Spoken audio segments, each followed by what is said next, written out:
In the description, as always, I'm going to have timestamps so you can skip to wherever. I tend to get lost getting to this location, so this is more or less for me.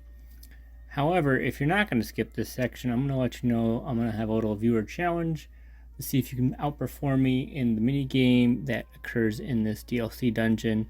It's pretty fun.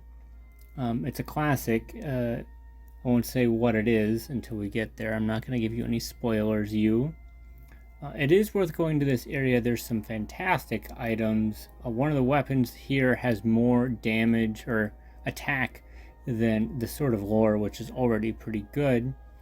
And there's basically a golden tiara here, except it provides stats and anyone can use it. So let's get into this dungeon. We're going to go ahead and walk straight forward here and talk to the statue. There'll be some text for us to go through, and then we'll be able to proceed into the dungeon. This is going to be a dungeon in 2 parts. The first part will have 4 challenges, and if you complete the challenge, you can move to the next one. If not, you can try again, and one of them does have you failed so many times, you get a freebie on this one. Then you go to the next part, which will have 3 more separate challenges. We're going to get this little zoom up. By the way, there's not a glare on your screen. This is just a filter the game has. I don't know if there's a way to inactivate it. It's kind of annoying visually. It's also kind of a cool effect at the same time, but whatever. You can go ahead and save there if you want. So if you pulled this lever, the 2 side doors are open, and you're going to want to head left. You can go right, but there's not as much. There's a chest here to grab. It's okay. I already have a fair number of these. You can buy them in the next town, but we're fine. So there's the next lever, and you can see there's kind of like iron bars are the gates, and just like in traditional Legionwood fashion, you're going back and forth over and over again. And with 4 challenges, you can imagine there's going to be a fair number of that. And you can kind of get an idea of how everything is compacted. And here's another chest. This one isn't as big of a deal. You can skip it. Gonna grab this lever. Okay, and this is going to be the first challenge. If you fail this one, uninstall. It's literally just text. So it's pretty easy. It's more story. It's fairly interesting story if you want to get into it, but I'm just going to kind of run through it in this variation. All right, so we went right. So now we're going to have to go back. Left. I'm going to keep walking and walking, and then we're going to get to the new area. You can see that was originally blocked. Oh, I forgot to use my, there we go, wording glyph. I'm going to go back, and I'm going to go to this section. All right, so this is going to be a speed run. You're going to go left and up. You have a minute. It shouldn't be too bad. They do a really good job of spoofing you to see if you went the right way. I kind of like how the scroll works. We're going to go left here, go left. Yeah, okay, I shouldn't go down. Left, and you're going to spiral around, and you're going to touch it. Let's see if you can beat me in it. 43 seconds, it's pretty good, but definitely beatable. Not a world record strat. Okay, we're going to get some more story, and then we're going to have to go back, and we're going to go right. Make sure to pull the lever, otherwise you're going to be stuck. That's the most important thing. I would recommend pulling the lever first in almost every instance, because it's easy to figure out which orb isn't there because it's glowing, but the lever, it's easy to mistake if it's off or on. So there's still the arrow. All right, I'm going to pull another lever. I can't remember if it's here. Nope. Okay, I can see the gate. So we're going to have to go back.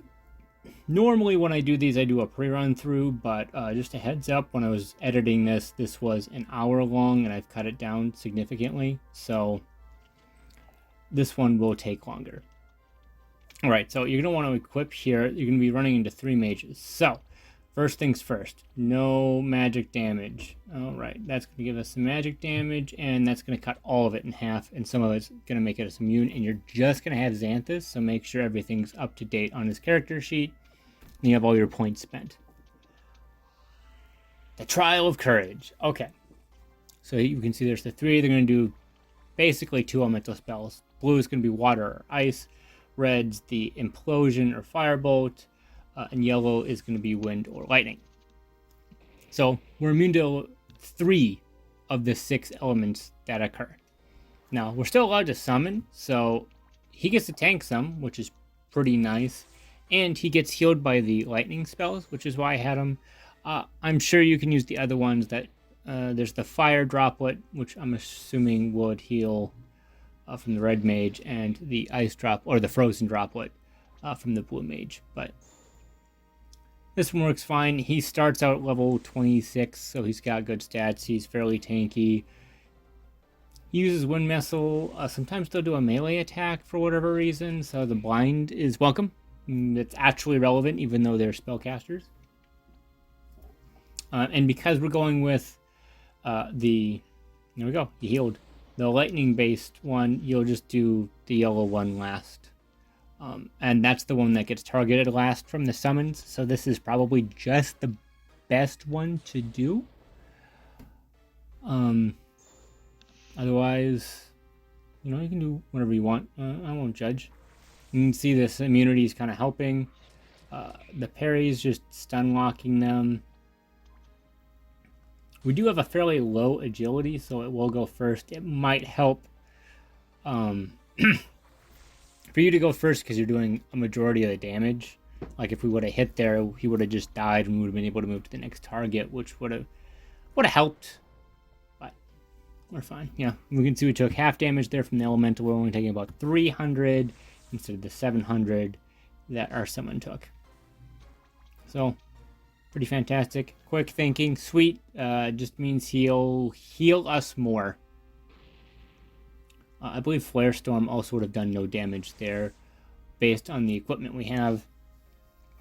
For time's sake, I'm going to leave it equipped. I could edit it out, but I already have a lot and I'm doing this for fun. So, no thanks. Oh, we quit. Sweet. So, the Trial of Courage is done.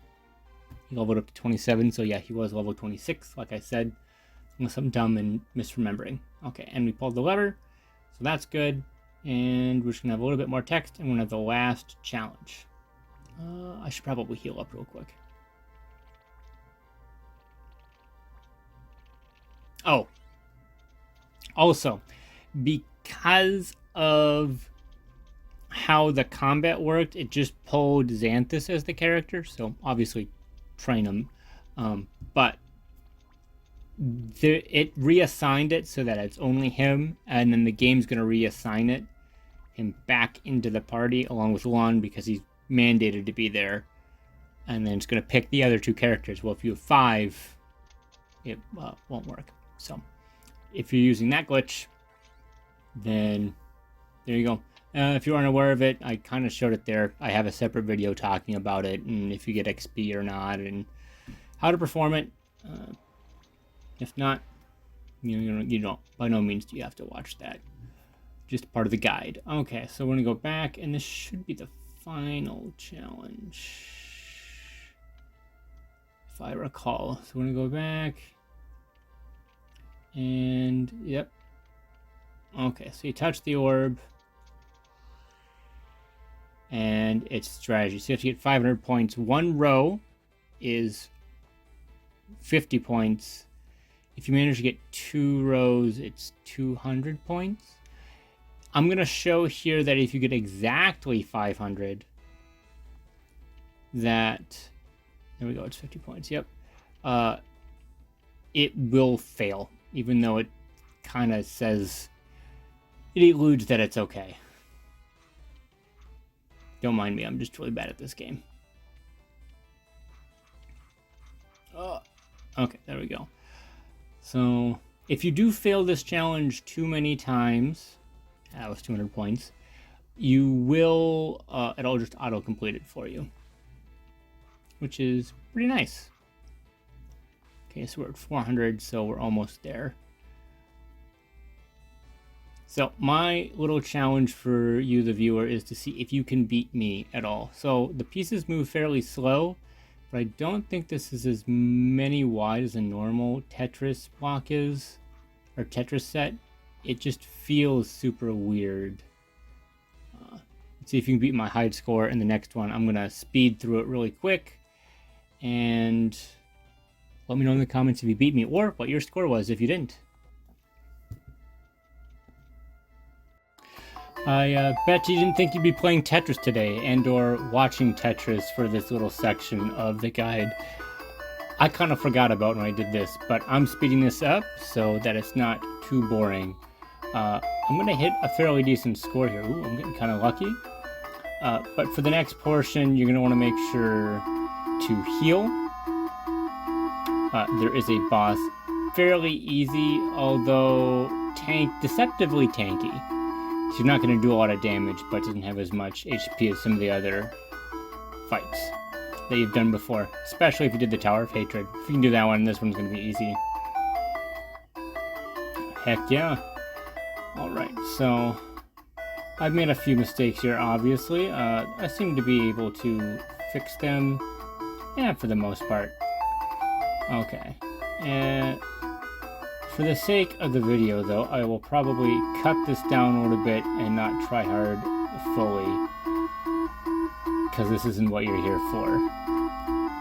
But I thought it'd be a little entertaining, especially if I jammed to the Tetris theme in the background.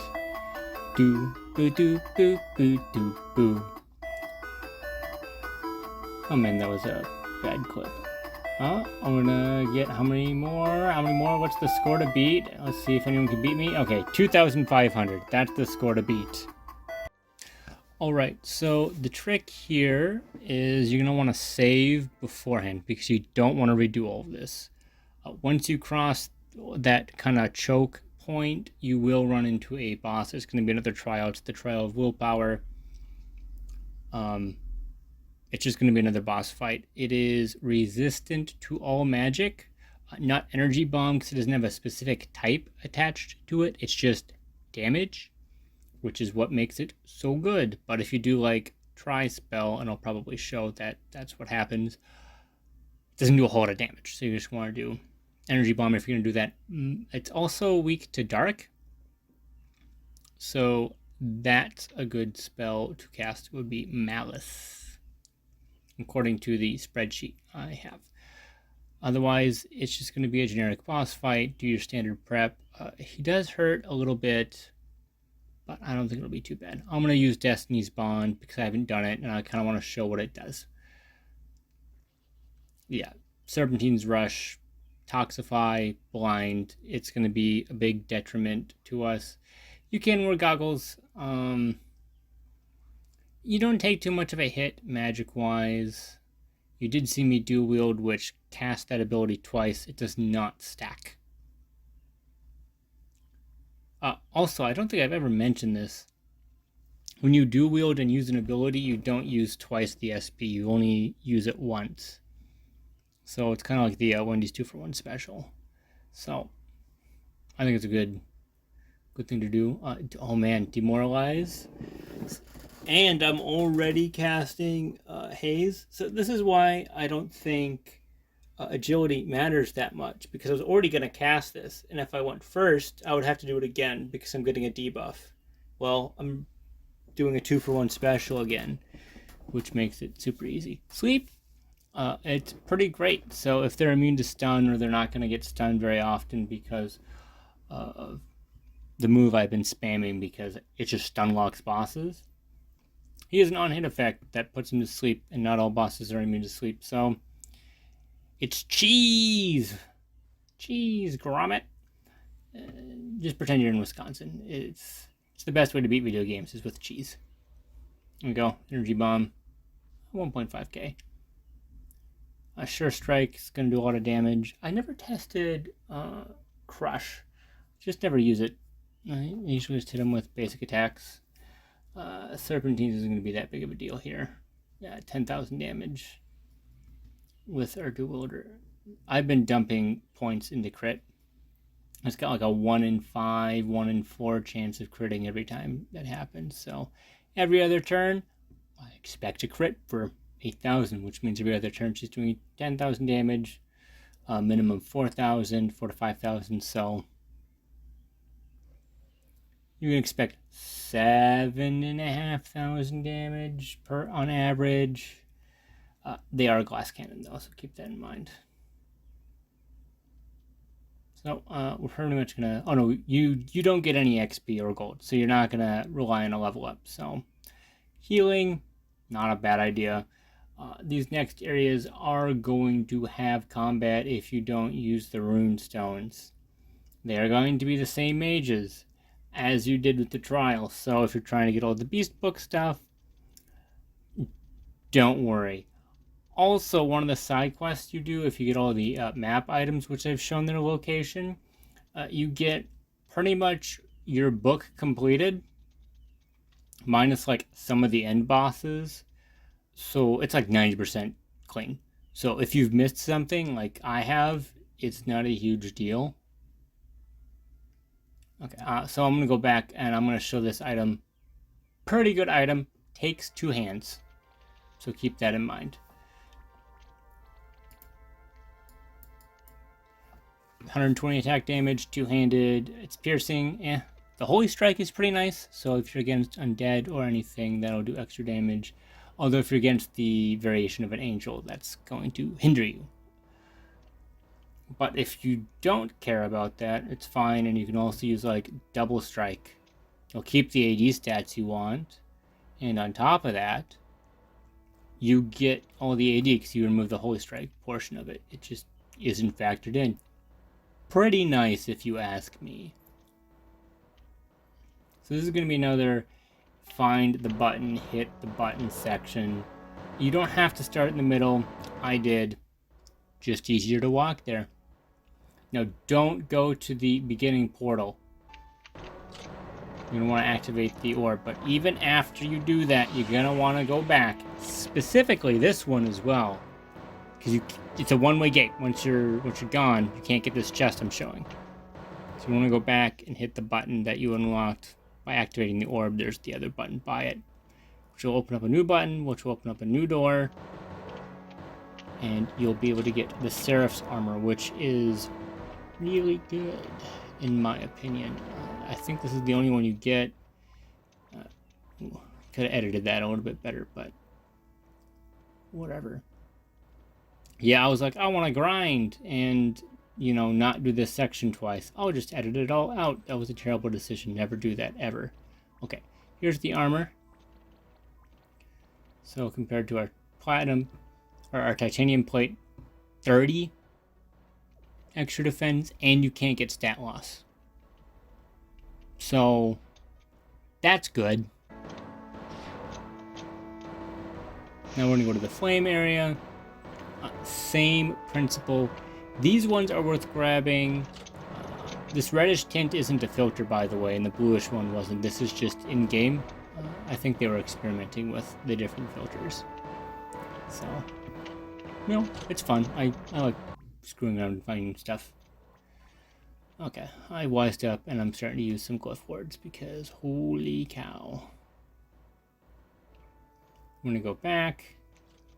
I want to hit this other button. I'm going to have to go back and hit another button so that we can go to the area too far. I want to go back down. And you'll hit this button, which will allow you to do the orb. There's no specific challenges you have to do here. This is just going into new load zones and doing this. You'll kind of recognize these look like old dungeons. This is kind of like the volcano where we got one of the pins of creation and got one of the summons from an optional area. Same textures. It looks pretty nice. And there's the frozen area beforehand. Although there isn't... There's a few number of caves, so the green area, I suppose, could count. They're also the same color of tunics from Legend of Zelda. Unless you count Four Swords, in which case there's no purple area. Luck Charm, worth the grab. Seraph Crown, really worth the grab. If you didn't want another Luck Charm, yeah, okay, I guess, but... So it's not a runecraft. It's going to be a headgear. I don't know why I closed here. Okay. 60 magic. It doesn't say, but you improve your agility and you get evade. And I'm pretty sure the ivory mask doesn't decrease your evade. Might decrease your agility. But, like, those are just good stats, plus you half your SP cost. I don't believe this stacks with other effects like that. The game just looks for one effect like that. This wasn't a weird cut, by the way. This is actually the game developing like this. You're going to get a cutscene. It loads the warp, then it loads the cutscene, and then it's going to load you back to your spot. And we're going to go to the next section to our right, which is the green one. It's going to be more of the same. I know I've cut out the fights, but the blue area had the ice mages, so ice and water. The red area had fire mages, so fire damage, and earth, so they implode. And the green one's going to be wind and lightning as the yellow ones. Thank goodness they did not have any white mages.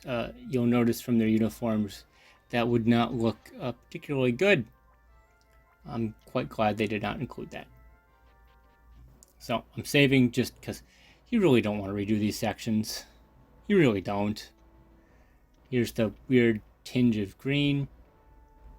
So there's this chest over here. This is the better of the two to grab. If you do go ahead and get them. The one that's going to be... Oh, I guess I can't show it right here. The one that's to the right and up is just a blue ribbon, which is just SP recovery. It's like the yellow ribbon, but SP.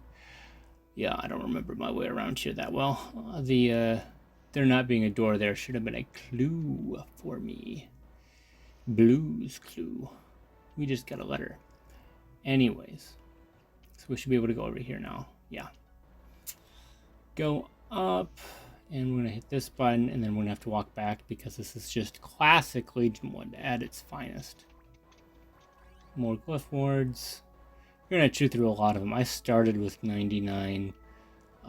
If you don't use them, that's fine. The combats aren't hard and you can save in between each load zone. But it will eat up some time. Combats, you should expect around 8,000 XP. Basically run into 3 mages every time. And I don't recall them having any like fantastic drops. It's just decent money, decent XP. Especially this point, especially with the luck charms where you're getting double, so 1,600 or 16,000. Yeah, I am very good with words. And this should be the last one, provided you don't want the 2 metal chests. I don't know why they split them up. The other ones had been together. It was so convenient and so nice. But that's not the case. Alright, we're going to go up, and we're going to be able to hit the orb and hit the button. There we go. Back and forth. And then once you do this, it'll just be the boss fight. Super easy. Super easy boss fight. Well, I shouldn't say super easy, it's just more of the same. It's not any more difficult than the other ones. He's also deceptively tanky. But I'll get more into it once that fight occurs. So this is going to be like the only one that's worth grabbing.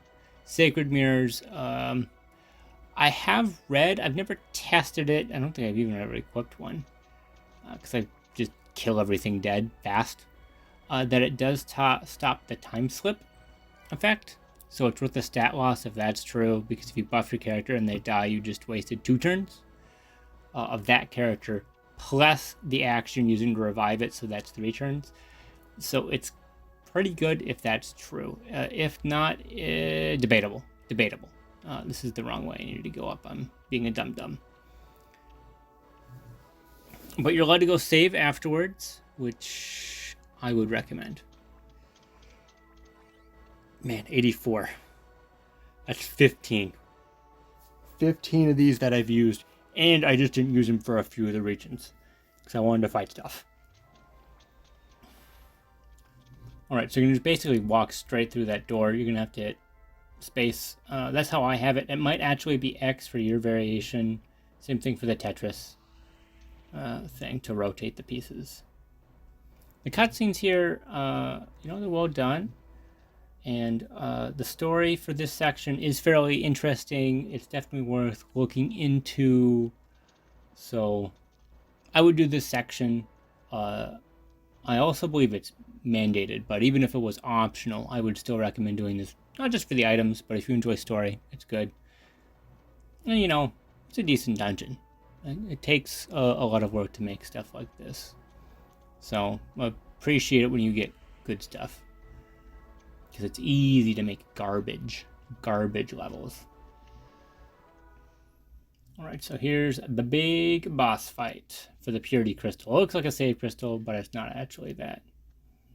It turns out it's his dad. Spoilers, I guess, if you're not reading or doing it on your own. But this area had fallen for like 1,000 years, and he, or the king, I should say. I should be so ambiguous. Tied his soul to the crystal. So I'm gonna have to kill him to get the crystal. Not sure why. I'm just here to fight things, man. So let's get into that boss fight. Wham, bam, bam, bam. Just a little bit while I skip to the end part of the cutscene. He is weak to darkness, and he's resistant to most attacks. So like I was saying, doesn't take a lot of damage, and that's where his tankiness comes from, not his HP. Fortunately for us, Toxify still does the same damage as it would to any other boss, about 10% of their HP. So that's the trick. Toxify defense down. Cool. We're just going to do a lot of damage. One of the special things about Energy Bomb is it doesn't have a energy type, so the only resistance he's going to get is through his magic stat. There's no, like, take half damage from fire in it. It's just damage. Just magic damage. It's what makes it awesome. He's stunned, so I'm just going to take a turn to buff myself. I could probably just continue wailing on him, but it's funny to watch numbers go burr. Gonna cleanse or soothing haze just to make sure I'm all good. Hey, and we stun locked him while he's poisoned. Whoop whoop, whoop whoop. She's just gonna take so much damage. He's unable to remove his Toxify or cleanse it in any meaningful way when he's stunned, so there is an argument to be had that I should just keep using my dual wielder to stun lock, especially being the crits don't do that much. Malice does a lot of damage. I did not mean to input Tri-Spell there. That was a doo-doo move, not very smart. But if we look, yeah, cool. He's done one action and he's 2/3 gone of his health. So, pretty easy boss fight. Oh, that's she doesn't have Malice. That's why that I didn't do that. Oops. Energy Bomb. It's only 1/4 of the damage, but whatever. He's stun locked. And he's just taking a lot of poison damage. Oh, well, so it's 6,000-ish damage from the poison. So we have to do 2,000 damage here. Can we do it? Oh, he's dead no matter what. Will he die from poison or will he die from an attack? Tune in next week's episode of Dragon Ball Z Kai. Oh, well, looks like he died from a normal attack. So yeah, we did overkill damage. You can get the Purity Crystal. It's just a key item. Worth a lot of XP. So that's nice. Make sure to equip your luck charms for it. But it's just a key item. It's going to let us get to the Cave of Gaia. Which will let us get to a certain part of the map that we can't sail to. If you've been particularly frustrated that you don't know how to get there, well, now you can get there, and there's quite a few things we can do in this new area. We're going to sail there. I will show it, but it's right by the Arcane Tower. So if you're unsure where that is, you can go ahead and look at that video, and you'll be able to see it if that's not already out yet. I can't predict the future. This one took a while to make, so it might be a little bit before I post again. And if it's already out, great.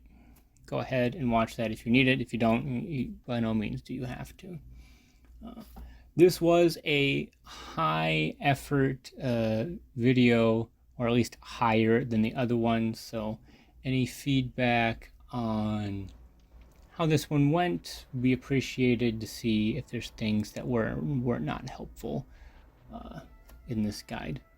Otherwise, we're gonna head out, heal, save, because I've definitely done that before. Completed a 40-minute video and then just didn't save, so I had to do it again, which was super nice. There you go. It gives you a little hint that Gaia's power, Gaia's cave. It'll help. That is everything in this castle, though. You can still fight monsters in here. Otherwise, take care, have a nice day. See you next time.